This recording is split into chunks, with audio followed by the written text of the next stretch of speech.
in this video lecture. So let's start.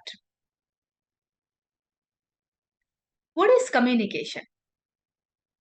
Communication is a Latin word which means to share. It means something common. Communication is a process. We are human beings. We cannot live in this world without communication. So communication is a must for every human being. We need to share our emotion, our thoughts, our opinion with people. Without communication, it is very difficult to survive. So to function a society in a very good way, in a very proper way, to make any kind of decision, to make any kind of suggestion, we need to communicate with the people. Communication is a continuous process. In communication, there are many elements which needs to be there. So how a communication process? Let's learn that. In communication, one sender will be there. Who is the sender? Sender is the person who initiate the communication. Sender is the person who actually start a communication. Without a sender, there cannot be any communication.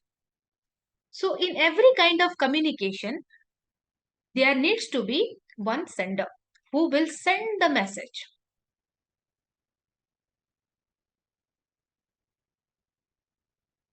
Sender play a very important role in any kind of communication.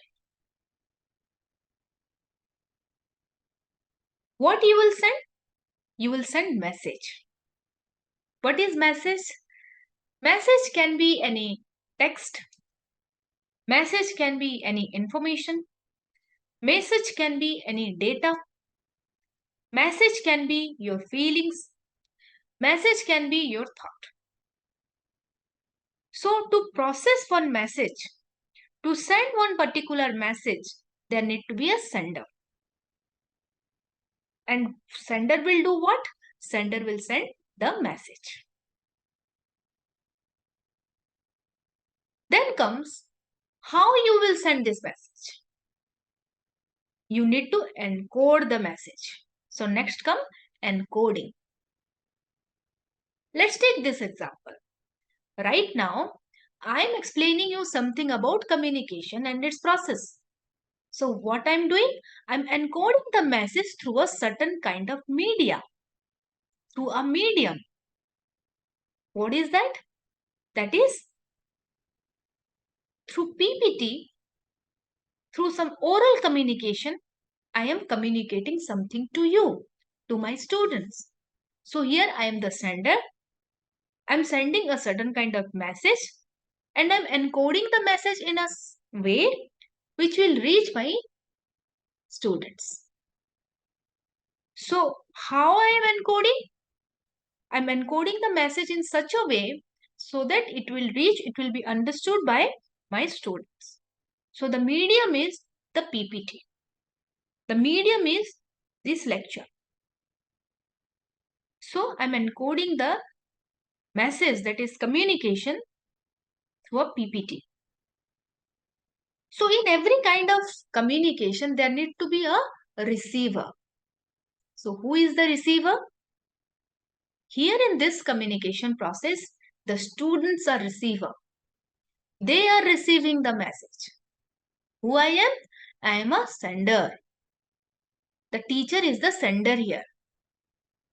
What I am saying? I am saying message on communication. I am encoding the message through PPTs. And the students are here the receiver.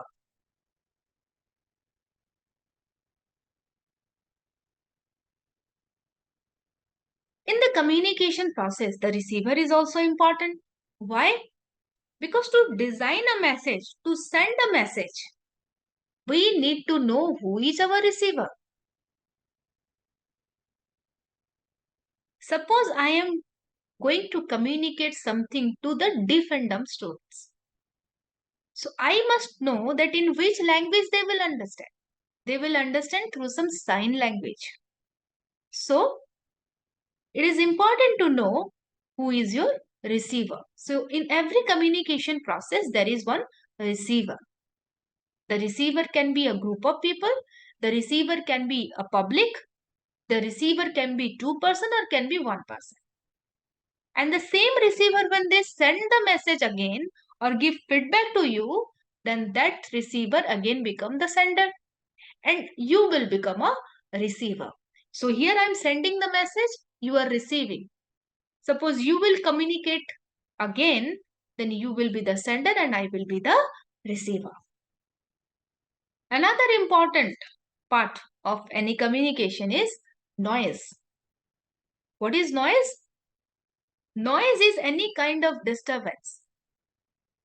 Noise is any kind of barrier which hinders the process of communication.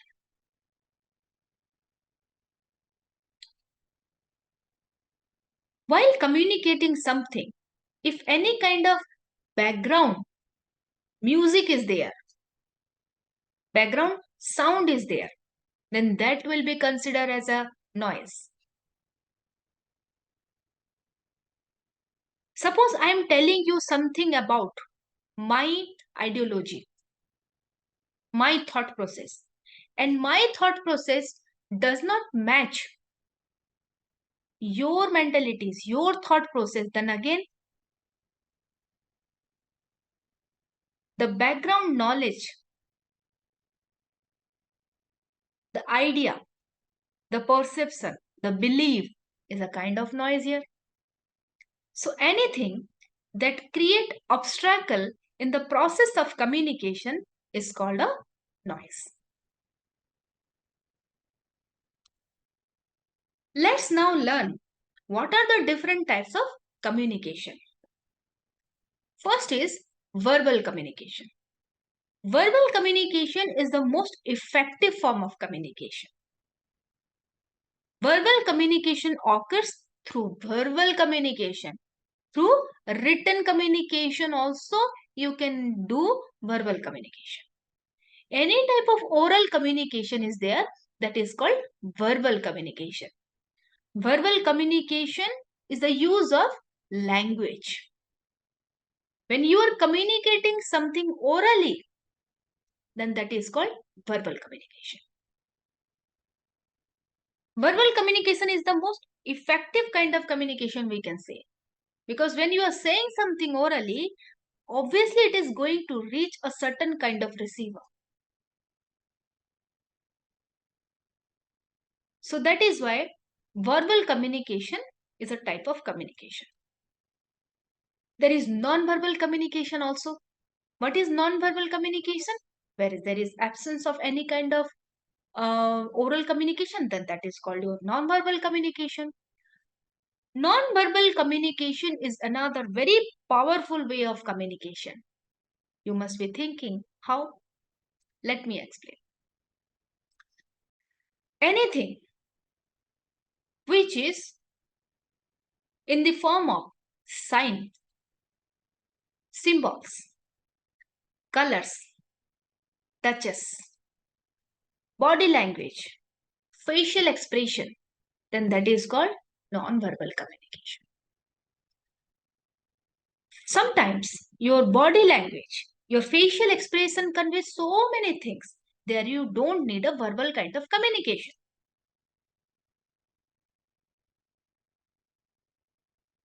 Suppose you are going for a public gathering. You are a speaker. And you see that the crowd is not there.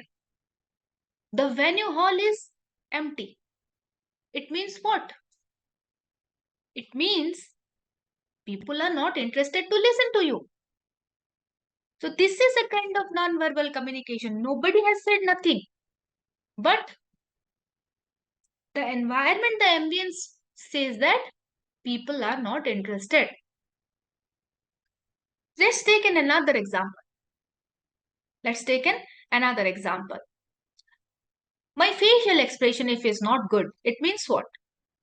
Either I'm tired, either I am tensed, stressful, not interested, and many more things it is expressing.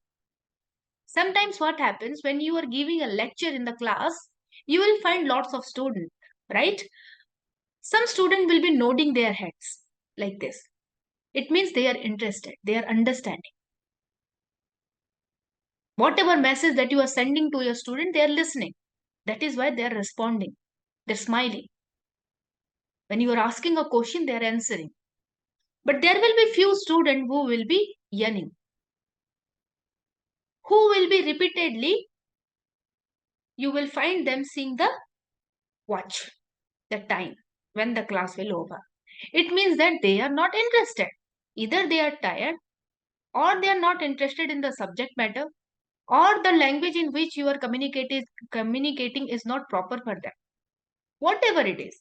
Or maybe they are having some kind of health issue. But the thing is that they are not interested.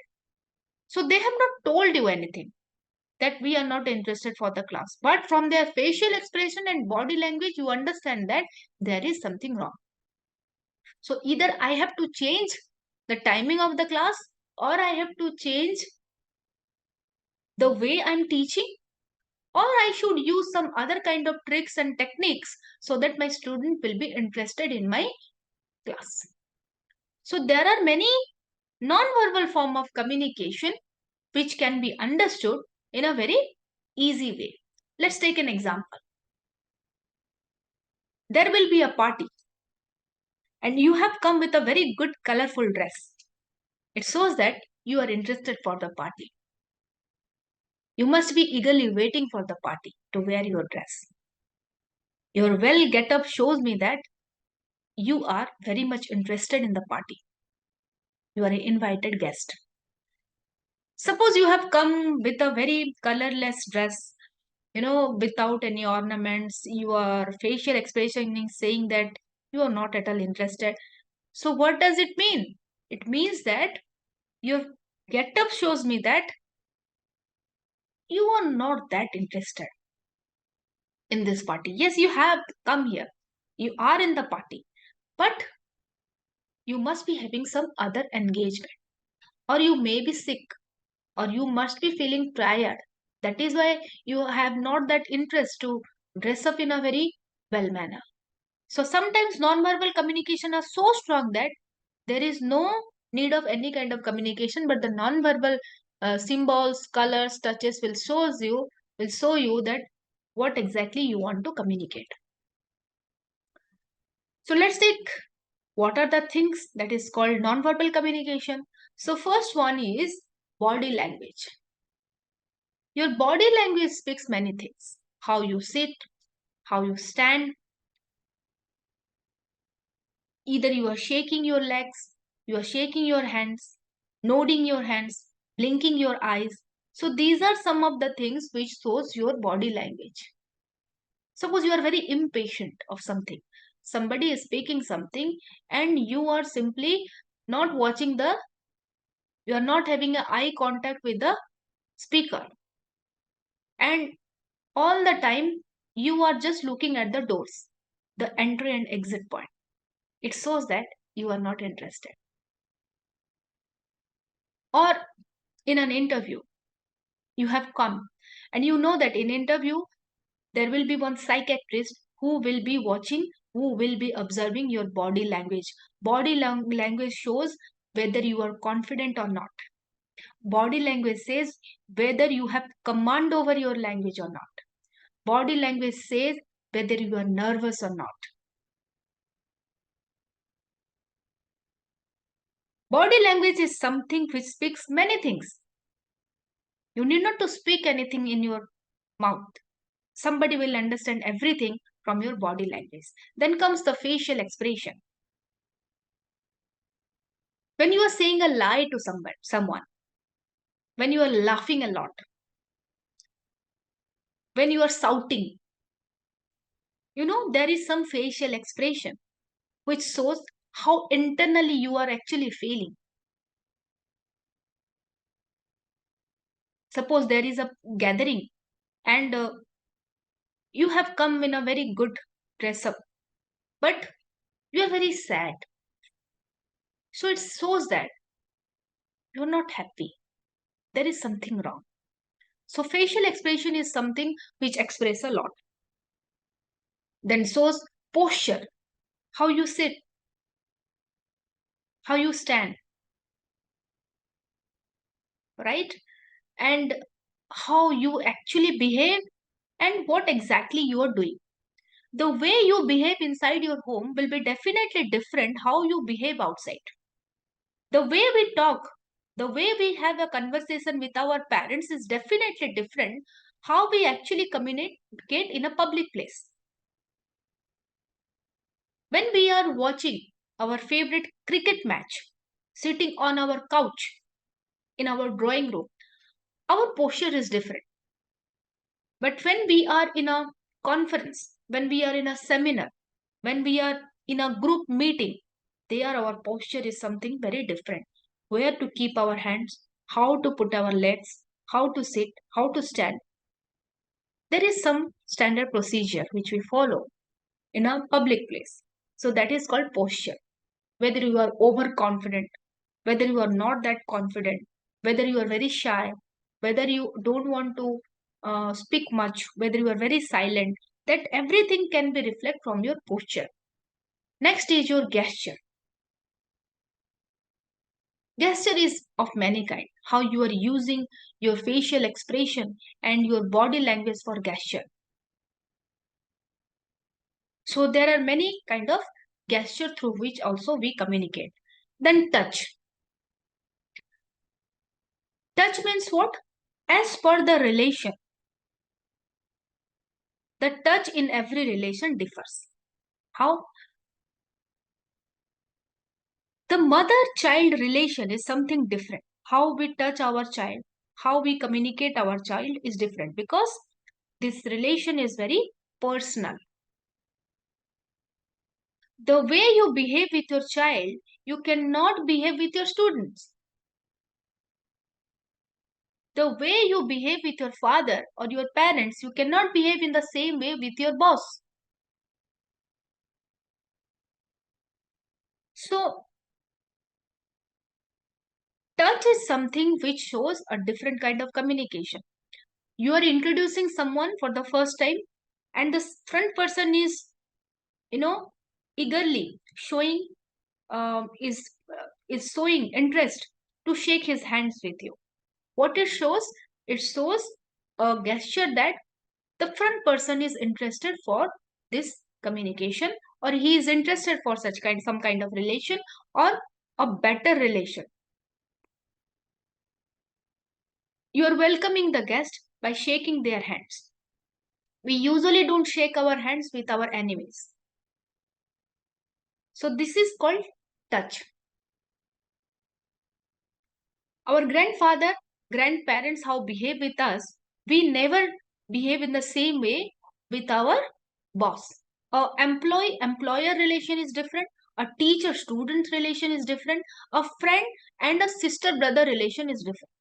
So touch sometimes defines what kind of communication you are actually having. Then proxemics. What is this? It means distance. It means space.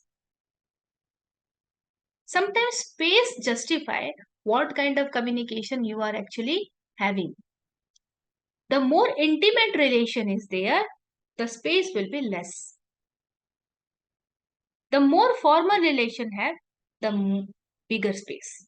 What does it mean? When I'm talking to my students, there will be some distance between me and my student. When I'm talking to my boss, the distance will be little bit higher. When I am talking to my parents, so the distance between my father, my parents or me will be very less. So the distance decides what kind of relation you have. That communicates many things. If I am holding the hands of someone or I'm putting my hands on someone's shoulders, it means that he is very intimate with me or she is very close to me. She is my friend. If I'm talking to someone for the first time, I cannot hold his hand, or I cannot put my hand on his shoulder. So proxemics means the distance that shows in a relation. That also shows many things. Then called artifacts. Any kind of article that you are showing. For example, you are having a very luxurious car. You are wearing gold ornaments. You are holding a very costly mobile phone. So what happens without communicating anything? It shows your social standard. It shows your social standard.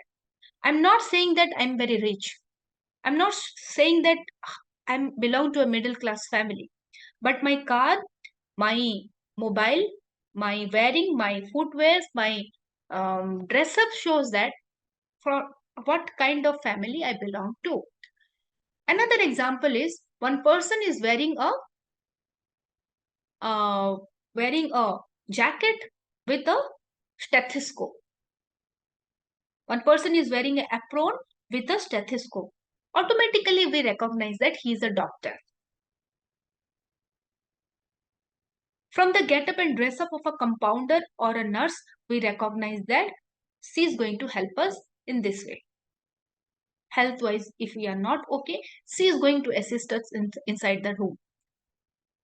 So, a doctor, a policeman, a fireman, we recognize them from their dress up, their uniform, the articles they wear, the things they actually carry with them.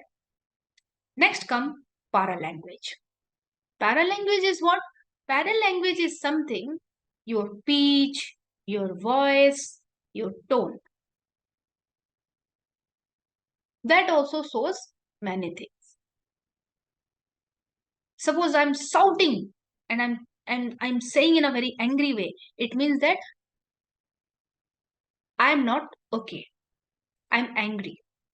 If I'm saying in a very polite way, in a very good way, the pitch shows that nothing is wrong, everything is fine. So these are different form of non-verbal communication which communicates a lots of things. Then there are different mode of communication. First one is formal communication. Formal communication refers to a kind of communication that takes place through a legal channel in an organization.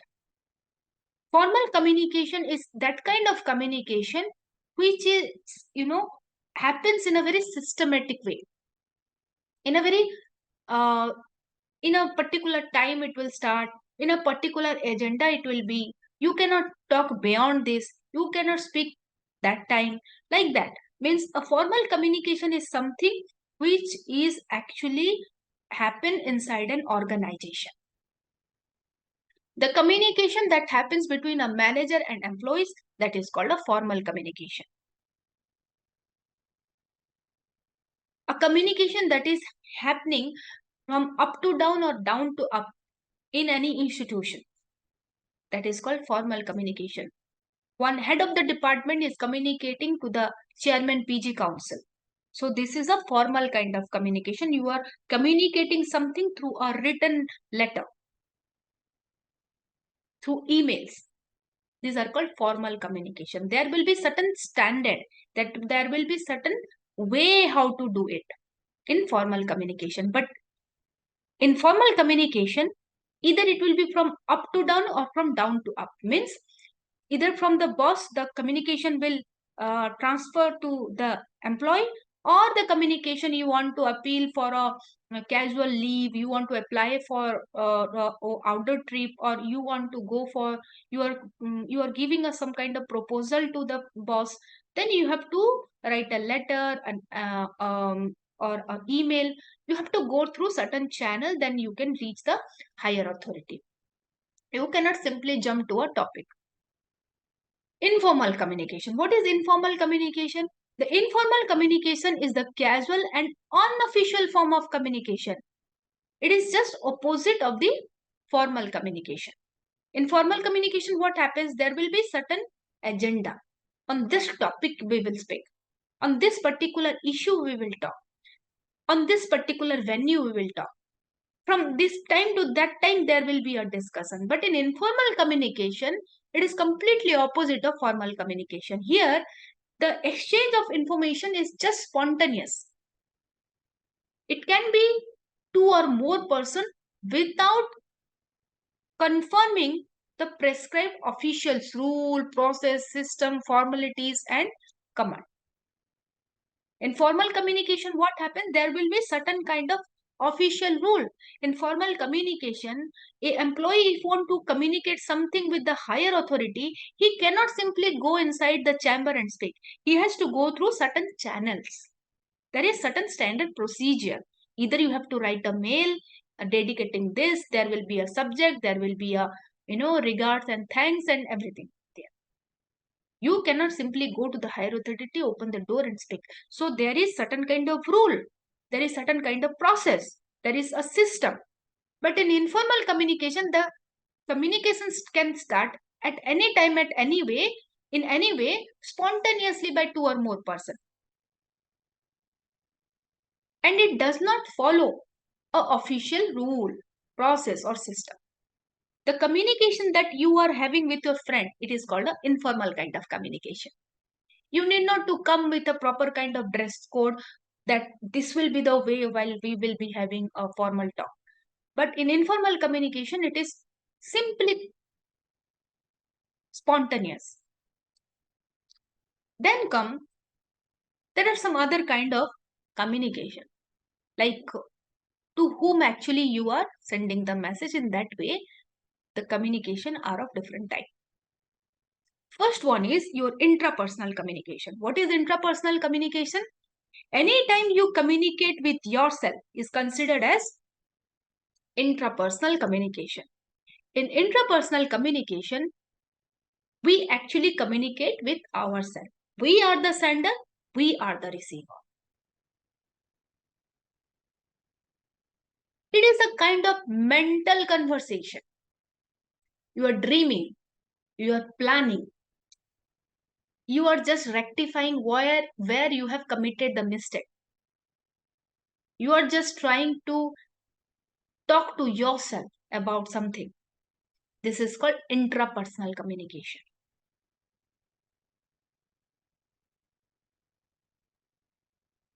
Well, while you are making a kind of list, like what are the things I need to buy from the market. So what we do, we keep on talking to ourselves, like the rice is the I have to bring the rice, and sugar is not there. So what happens? You just talk to yourself, and then you make a list down. You list down everything on a paper. So how you do? You just speak to yourself. You just plan something inside you, and no other person is there. So this is called intrapersonal communication. What to wear, when to go, what to plan, to dream something, to plan something, to discuss something with yourself. Then that is called your intrapersonal communication. Next type of communication is called interpersonal communication. What is interpersonal communication? When just two persons are involved, then that is called your interpersonal communication. When you are having a conversation with your best friend, when you are communicating with your mom, when you are having an interview with one person, then that is called interpersonal communication. A teacher is talking to a student is a interpersonal communication. Interpersonal communication is called the best way of communication. It is a continuous exchange of information between two persons. So when you are communicating, usually it involves two persons. It can be more than three. More than two. Sorry. It can be more than two. But when there is exchange of words, exchange of information, exchange of messages between two persons, then that is called interpersonal communication. And in interpersonal communication, there is a continuous exchange of information. Exchange of information, remember. Exchange of information means you are saying something and the front person is listening. Again, he is saying something and you are replying. You are having a telephonic conversation with someone. That is also a kind of interpersonal communication. Interpersonal communication is the most effective kind of communication, it is called. It is a continuous process of communication where you speak and the front person reply. Because two person are only communicating, so what happens? There will be very effective kind of communication between two person, because instant feedback will be there. You are speaking something and the front person is listening, and again he is replying something and you are listening. So here what happens? There is a very less chance of any kind of noise, any disturbance, any barriers, any problem, because you are communicating only with one person, and that person will be equally participating with you in a communication process. It's not like you will be dominating. Two-person will be there and both will be active participant. It may happen that someone will be more talkative and someone will be less, but there will be almost equal participation of both the person. There is another kind of communication that is called group communication. When a communication takes place between a team, a group, more than three persons, then that is called a group communication. But remember, in group communication, everyone is a participant. Every person will be an active participant. So suppose in a family, every person of the member of the family are sitting together and having the dinner. On the dinner table, you are having some kind of discussion, then that is called a group communication. So here what happens? Everybody equally participate. A, B, C, D, E. So A will be talking to E will be talking to B will be talking to E, C, D, A will be talking to B, C, D, B, C, D, E. So what will happen? There is a kind of continuous communication. You can talk to anyone at any time in group communication. So a classroom discussion is a kind of group communication. A family conversation is a kind of group communication. A group of friends are talking in a campus, that is a kind of group communication. In group communication, everyone is an active participant. Then come the public communication. When one person speak to a very big number of people, then that is called public communication. But public communication is a one-way direction communication. Why? Because in public communication, what happens? The sender is usually a speaker. He dominates the communication process.